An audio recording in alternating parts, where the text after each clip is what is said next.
We're continuing our series today on divorce and a lot of the issues that come along with it. And joining me once again is Stephanie Dobson. Stephanie is a lawyer and mediator here in Lloydminster. And Stephanie, today we're going to talk about, it's kind of a difficult subject when dealing with divorce or if you're in the process of divorce, and that's holidays, especially over the Christmas holidays. So welcome and thank you for joining us again before we get into this subject, a tough one. Thanks for taking the time to speak with us, Stephanie. Yeah, thank you so much for having me again. Well, let's dive in and talk about the first thing that comes with Christmas, Stephanie, is traditions. And because, especially if you are in the process of getting a divorce, or even if you are divorced, it's a situation where you've probably done these things year after year and now it's going to be different. So how does a family handle traditions when also dealing with divorce or separation? Yeah, thanks so much. That's absolutely true. And a lot of whether you'll be able to keep the same traditions going or whether you'll have to have new traditions may be impacted by the level of conflict between you and your former spouse. Because if you may want to consider talking with the kids or thinking about it between the two of you as parents as to what traditions you want to keep and what you will have to change. Sometimes we think of it as far as extended family. When we know that children have so many things going on in their lives when they're going through separation and divorce, the more that we can keep consistent, that we can keep them looking forward to, the better. Now, there are some families that aren't going to be able to do that, and there's no choice but to simply impose some kind of a schedule over the holidays and to create those new traditions. And of course, what you want to do is make the best of it. Thinking of it from the point of view of the kids, explaining to them that they now get 2 Christmases, and sort of going from there. Now, what about gifts? Because it could be a scenario too where it's different incomes for different spouses. And also, if you don't feel so great or have good feelings toward your ex, do you still try and give them a gift just to, I guess, throw that olive branch out? Or what's the best policy when it comes to gifting at Christmas? There's so many different aspects to gifting. So if I can just go through a few different aspects so that our viewers can really take the time to think through some of these things.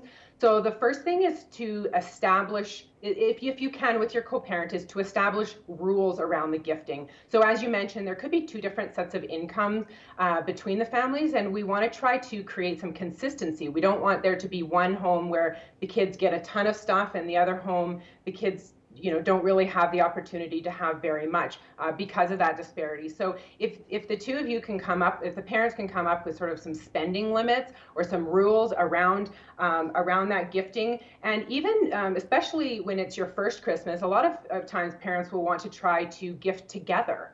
Right? So both parents will give a gift to the children and to each child, for example, or the children. And it demonstrates some of that cohesiveness or some of that united front that can be so helpful when we're talking about children. So, of course, the conflict level will determine whether you're able to or want to even gift together, but that's something that you may want to consider. The next piece goes into the actual purchasing of it. So if you decide that you're going to gift together, how is that going to happen? Who's going to actually be the shopper, and what are the rules around that? If there's online shopping, sometimes you can actually, send a link to the gift that you're thinking about for a child, and have the other parent weigh in on, is that, what do they think, right? So that you're kind of both involved, or is one parent going to be, the decision maker? Now, the final thing I just want to really quickly touch on is something that you just brought up is, who's giving a gift to who? It's important, if you can, to try to be consistent around if the parents are going to gift to each other, or if they're not. It becomes a little bit more awkward if one parent gets a gift, mom gets one for dad and dad doesn't get one for mom or something. And, so there's quite a few things to think about when we talk about gifting. It's not simple. And what about scheduling, Stephanie? I imagine scheduling around holidays and school breaks and that sort of thing must be a bit of a nightmare for some parents involved in this. So what are some ideas when you're trying to schedule so that everybody really kind of does get equal time, especially over Christmas, which is a really important holiday for a lot of people? Absolutely. So the first thing you want to do is to define that holiday period. Some families will define it based on the December 23rd to the 26th, and we'll share that that period in a certain way. Or you want to define it by way of the school break, right? So this 2.5 week period, we'll schedule it and we'll exchange halfway through or something like that. So first of all is defining the schedule and then figuring out how you're going to implement that. So some families say, I'll get December 24th every year and you get December 25th every year because of how our extended family always celebrates. Again, that goes back to the traditions question. Or you might say, I'll get this Christmas period, so the 23rd to the 26th, I'll get this year, and then you get next year, and instead you might get, the year you don't get Christmas, you might get New Year's, or you might get Easter, or something like that. So define it and then figure out the routine that you're going to end up doing.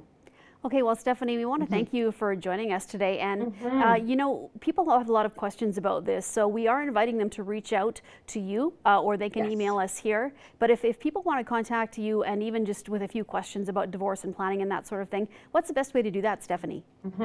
So they can email to our office, info@henkadivorce.ca. Also on our website under media engagement, we have a historical history of all of these broadcasts, and there's actually a contact form where we encourage you to send in either your questions, comments, or even suggestions for future topics. Okay, well, Stephanie, again, thanks for joining us, and we're going to keep doing this because unfortunately there are a lot of issues when it comes to divorce, so you'll be back with us again next week as well. And again, we invite you to check out Stephanie's website and that information. Send in questions, comments, as Stephanie said, and we'll chat again next week. Yeah, thank you so much, Stacey.